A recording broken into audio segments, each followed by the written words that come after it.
Assalamualaikum warahmatullahi wabarakatuh. Halo semuanya, perkenalkan nama saya Salma Rosidatun Hasanah, NIM 215231263. Saya dari kelas 2G Perbankan Syariah Fakultas Ekonomi dan Bisnis Islam. Hari ini saya akan menceritakan tentang Perjanjian Giyanti dan terbelahnya Jawa.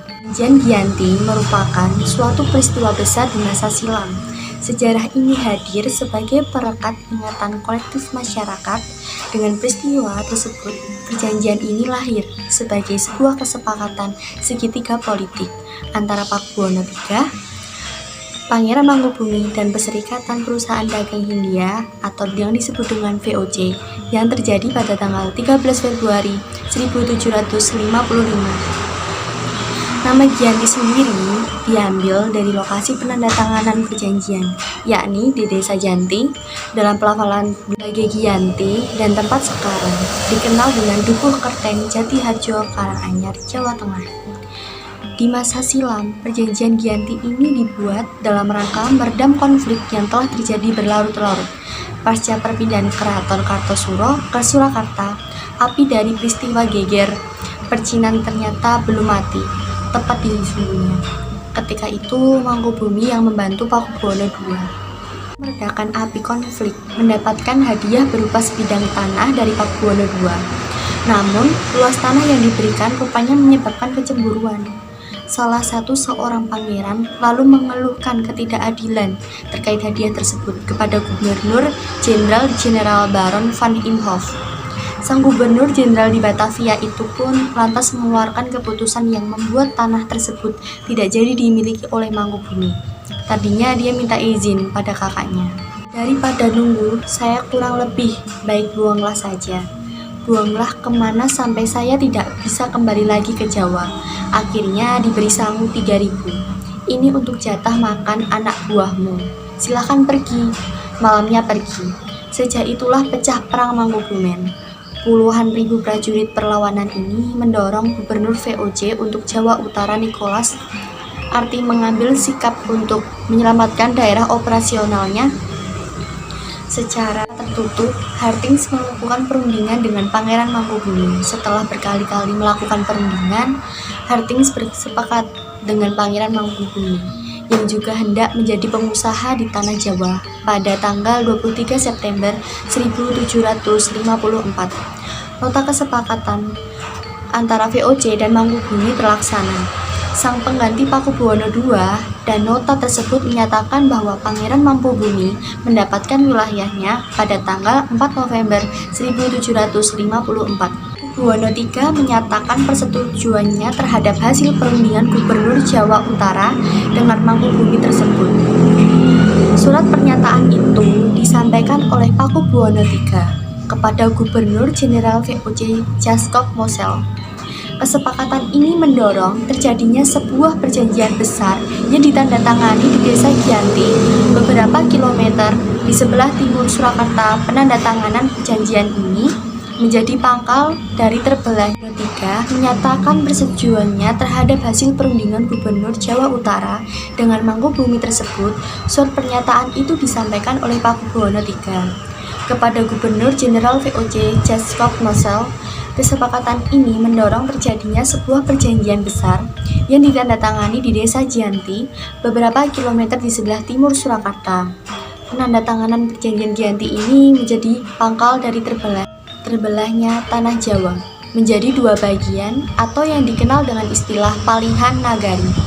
Hal ini menjadi awal mula naik tahtanya Mangkubumi di Yogyakarta sebagai Sri Sultan Hamengkubuwono I dengan gelar Senopati ing Ngalogo Sayyidin Panatagama Khalifatullah. Sejak ditandatanganinya perjanjian tersebut pada tanggal 13 Februari 1755. Itu ada pertemuan untuk meneruskan pembagian aspek candi, yaitu atribut-atribut keraton. Antara lain yaitu keris yang menjadi pusaka raja, itu diserahkan kepada Sultan Hamengkubuwono I.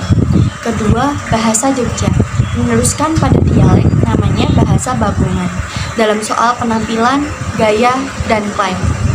Tetapi keterbelahan di masyarakat Jawa tersebut tidak terjadi seketika pasca perjanjian Giyanti.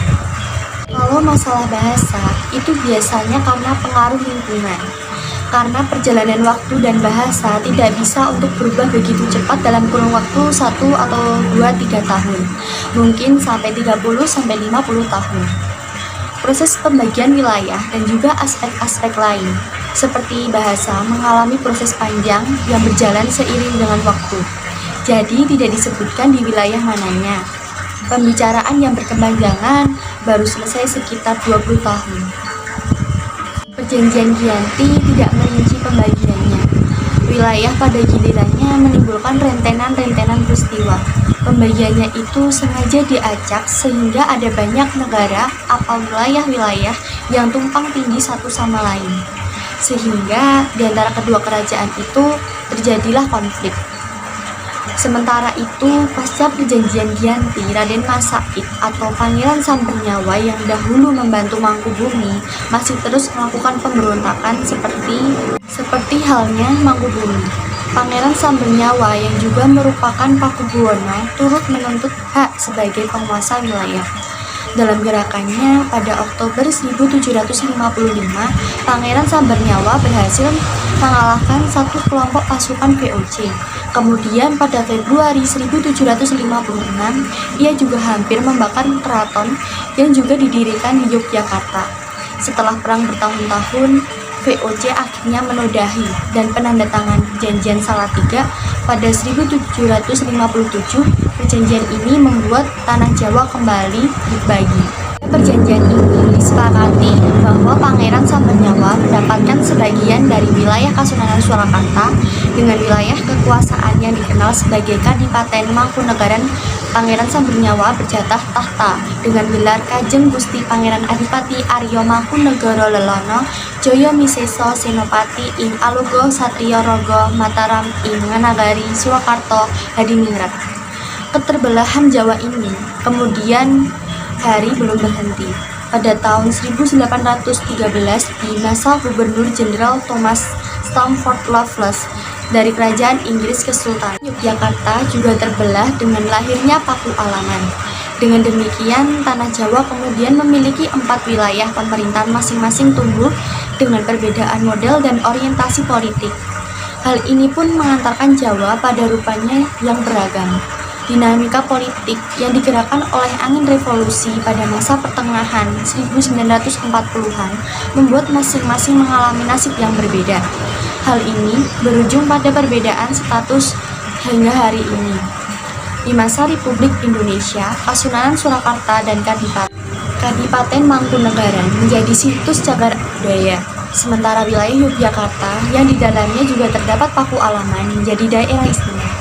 Sekian dari saya, apabila ada salah kata saya mohon maaf. Wassalamualaikum warahmatullahi wabarakatuh.